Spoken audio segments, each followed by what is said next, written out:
रात के लगभग 4 बजे थे। पुराने होटल की सीढ़ियों से भागते हुए नीचे उतर रहे अभय और नेहा की सांसें बुरी तरह फूल चुकी थी। दोनों के चेहरों पर डर साफ दिखाई दे रहा था। पीछे तीसरी मंजिल के अंधेरे कॉरिडोर से किसी बच्ची की हंसी लगातार गूंज रही थी। ही और उसके साथ एक औरत के रोने की आवाज, इतनी दर्दनाक कि सुनकर शरीर कांप जाए। अभय ने नेहा का हाथ कसकर पकड़ रखा था। दोनों बिना पीछे देखे नीचे भाग रहे थे। जैसे ही वो ग्राउंड फ्लोर पर पहुंचे, दोनों अचानक रुक गए।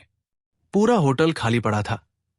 जहां शाम को लोगों की आवाजें आ रही थी, जहां रिसेप्शन पर लोग बैठे दिखाई दे रहे थे, जहां कॉलेज के लड़कों की हंसी सुनाई दे रही थी, वहां अब कोई नहीं था। सिर्फ सन्नाटा, पुरानी घड़ी की टिक टिक और रिसेप्शन के पास खड़ा वही केयरटेकर, जो बिना पलक झपकाए उन्हें देख रहा था। उसकी आंखों में डर था और चेहरे पर ऐसा भाव जैसे उसे पहले से पता था कि उनके साथ क्या होने वाला है। लेकिन यह सब शुरू कैसे हुआ? मुंबई की भागदौड़ भरी जिंदगी ने अभय और नेहा को पूरी तरह थका दिया था। सुबह ऑफिस, दिन भर मीटिंग्स, रात तक लैपटॉप।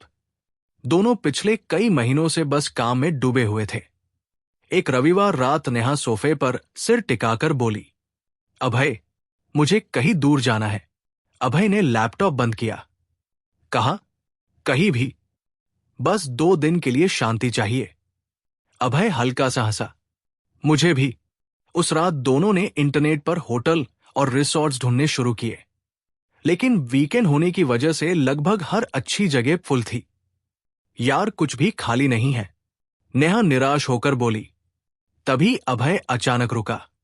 एक होटल है, कहा, शहर से थोड़ा दूर है। नेहा ने स्क्रीन की तरफ देखा। होटल की तस्वीर अजीब थी। पुरानी सी 4 मंजिला बिल्डिंग, आसपास घना जंगल, और कीमत बाकी होटलों से बहुत कम। इतना सस्ता क्यों है? नेहा ने पूछा। अभय ने रिव्यू पढ़े। कुछ अच्छे थे, कुछ बहुत अजीब। एक रिव्यू में लिखा था, 3री मंजिल पर मत रुकना। नेहा ने तुरंत पूछा, यह क्या मतलब है? अभय हंस पड़ा। लोग अटेंशन के लिए कुछ भी लिखते हैं। कुछ देर सोचने के बाद दोनों ने वही होटल बुक कर लिया। उन्हें बिल्कुल अंदाजा नहीं था कि वो फैसला उनकी जिंदगी की सबसे डरावनी रात बनने वाला था। अगले दिन शाम तक दोनों होटल पहुंच चुके थे। होटल बाहर से और भी ज्यादा पुराना लग रहा था। दीवारों पर पुरानी सीलन, टिमटिमाती लाइटें और अजीब सा सन्नाटा। लेकिन अंदर आते ही उन्हें राहत मिली। ग्राउंड फ्लोर पर काफी लोग दिखाई दे रहे थे। कुछ फैमिलीज, कुछ कॉलेज स्टूडेंट्स और रिसेप्शन पर बैठे लोग। चलो, इतना भी क्रीपी नहीं है। नेहा ने राहत की सांस ली। तभी रिसेप्शन के पीछे से एक दुबला पतला बूढ़ा आदमी बाहर आया। सफेद बाल, धंसी हुई आंखें और बेहद धीमी आवाज। उसने उनसे पूछा, बुकिंग दिखाइए। हां, अभय शर्मा के नाम से। उस आदमी ने रजिस्टर चेक किया, फिर कुछ सेकंड चुप रहा। उसके चेहरे का रंग हल्का उतर गया। सिर्फ 3री मंजिल के कमरे खाली है। कोई दिक्कत? अभय ने पूछा। बूढ़ा आदमी तुरंत बोला, नहीं नहीं। उसने मजबूरी में चाबी उठाई। मैं यहां का केयरटेकर हूं। नाम है दीनानाथ। वो दोनों को लिफ्ट की तरफ ले गया। लिफ्ट में जाते समय नेहा ने पूछा, पहली और दूसरी मंजिल खाली क्यों है? उसने कहा, उनमें मेंटेनेंस चल रहा है। और 3री मंजिल? उसने कहा, उसमें कोई बुकिंग नहीं है। नीचे के सारे कमरे फुल हैं, इसलिए 3री मंजिल पर ही कमरा मिलेगा। उसकी आवाज में अजीब घबराहट थी। 3री मंजिल पर पहुंचते ही माहौल बदल गया। नीचे लोगों की आवाजें थी, लेकिन यहां पूरा सन्नाटा था। कॉरिडोर लंबा और अंधेरा था। कुछ लाइट्स झिलमिला रही थी। दीनानाथ उन्हें आखिरी कमरे तक लेकर गया। कमरा नंबर 307। उसने कांपते हाथों से चाबी दी। फिर अचानक बोला, रात में अगर कोई दरवाजा खटखटाए तो मत खोलिएगा। अभय और नेहा दोनों चौंक गए। क्यों? अभय ने पूछा। दीनानाथ ने तुरंत सामान्य बनने की कोशिश की। अरे, नीचे कुछ कॉलेज के लड़के रुके हैं, रात में प्रैंक करते रहते हैं। अभय हंस पड़ा। ओह, लेकिन नेहा ने नोटिस किया। दीनानाथ की आंखों में डर साफ दिखाई दे रहा था। रात करीब 11 बजे दोनों सोने की तैयारी कर रहे थे। तभी ठक ठक दरवाजे पर हल्की दस्तक हुई। अभय मुस्कुराया। लगता है प्रैंक शुरू। दोनों ने इग्नोर कर दिया। कुछ मिनट बाद फिर ठक ठक ठक, इस बार थोड़ी जोर से। नेहा बोली, मत खोलना। अरे बच्चे होंगे। अभय ने जवाब नहीं दिया। तीसरी बार दस्तक हुई। इस बार लगातार धड़ धड़ धड़। अभय परेशान होकर उठा और दरवाजा खोल दिया। लेकिन बाहर कोई नहीं था। कॉरिडोर पूरी तरह खाली था। अभय कुछ सेकंड बाहर देखता रहा, फिर वापस अंदर आ गया। कोई नहीं है। नेहा असहज हो गई। मुझे अच्छा नहीं लग रहा। अचानक फिर दस्तक हुई, इस बार बहुत तेज। अभय गुस्से में दरवाजे की तरफ गया और तुरंत खोल दिया। उसे दूर कॉरिडोर में एक छोटी लड़की भागती दिखाई दी। सफेद फ्रॉक, खुले बाल। वो हंसते हुए कॉरिडोर के मोड़ पर गायब हो गई। अभय ने राहत की सांस ली।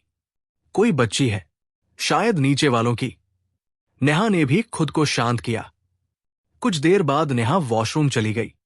अभय मोबाइल देखने लगा, लेकिन धीरे धीरे उसे एहसास हुआ बहुत समय हो चुका था। करीब आधा घंटा। नेहा, उसने आवाज दी। कोई जवाब नहीं। तभी वॉशरूम का दरवाजा खुला। नेहा बाहर आई। उसका चेहरा अजीब तरह से शांत था। अभय ने पूछा, इतनी देर क्यों लगा दी? नेहा ने कोई जवाब नहीं दिया, बस चुपचाप बिस्तर पर आकर लेट गई। अभय को अजीब लगा, लेकिन वो भी उसके पास लेट गया। कुछ ही देर में दोनों सो गए। करीब 2 घंटे बाद ठक ठक ठक, अभय की आंख खुली।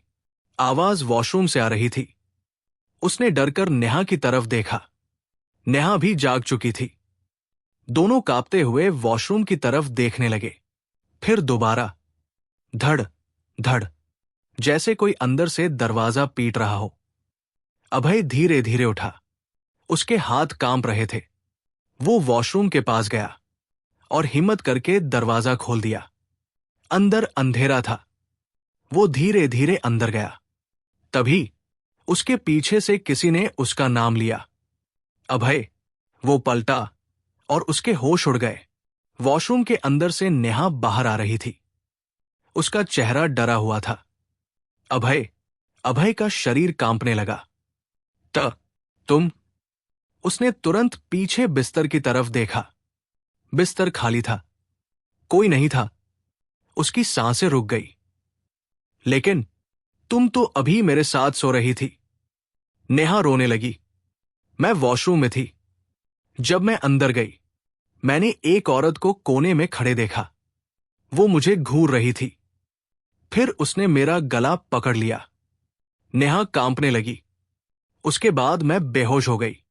जब होश आया तो दरवाजा नहीं खुल रहा था। मैं लगातार दरवाजा पीट रही थी। अभय का खून जम चुका था। तभी कमरे के अंदर से अचानक किसी औरत की हंसी सुनाई दी, धीमी, डरावनी। दोनों धीरे धीरे कमरे की तरफ मुड़े और उनकी चीख निकल गई। बिस्तर पर एक औरत बैठी थी। सफेद साड़ी, झुका हुआ सिर और लंबे बाल। वो धीरे धीरे हंस रही थी। ही। अचानक उसने अपना सिर उठाया। उसकी आंखें पूरी काली थी। नेहा चीख पड़ी। दोनों तुरंत कमरे से बाहर भागे। कॉरिडोर में पहुंचते ही उन्हें वही छोटी लड़की दिखाई दी। वो दूर खड़ी उन्हें देख रही थी। फिर अचानक जोर जोर से हंसने लगी। ही। और अगले ही पल गायब हो गई। नेहा रोने लगी। ये क्या हो रहा है? तभी कॉरिडोर के दूसरे छोर से किसी औरत के रोने की आवाज आने लगी, इतनी दर्दनाक कि सुनकर रूह कांप जाए। दोनों ने उधर देखा। अंधेरे में वही औरत खड़ी थी। उसका सिर नीचे झुका हुआ था और वो रो रही थी। फिर अचानक उसने सिर उठाया और जोर से चीखने लगी। अभय और नेहा तुरंत लिफ्ट की तरफ भागे। अभय लगातार लिफ्ट का बटन दबाने लगा। डिंग! लिफ्ट खुली और दोनों के पैरों तले जमीन खिसक गई।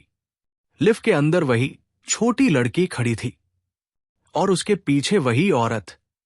दोनों उन्हें देखकर हंस रहे थे। अचानक लिफ्ट की लाइट बंद हो गई।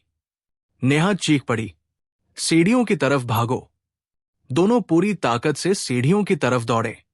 पीछे कॉरिडोर में हंसी गूंज रही थी, तेज और तेज।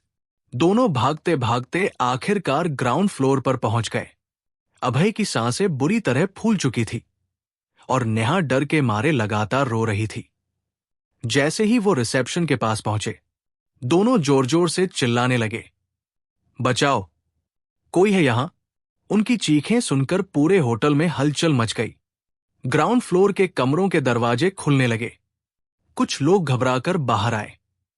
कॉलेज के लड़के भी नींद से उठकर बाहर आ गए। रिसेप्शन के पीछे से केयरटेकर दीनानाथ भागता हुआ आया। उसने दोनों की हालत देखी तो उसका चेहरा उतर गया। क्या हुआ? अभय कांपती आवाज में बोला। ऊपर, ऊपर कोई है, नेहा रोते हुए बोली। वो औरत और वो छोटी लड़की। दीनानाथ कुछ सेकंड तक चुप रहा। फिर उसने गहरी सांस ली और धीरे से कहा, मैंने आपको पहले ही कहा था, रात में दरवाजा मत खोलिए।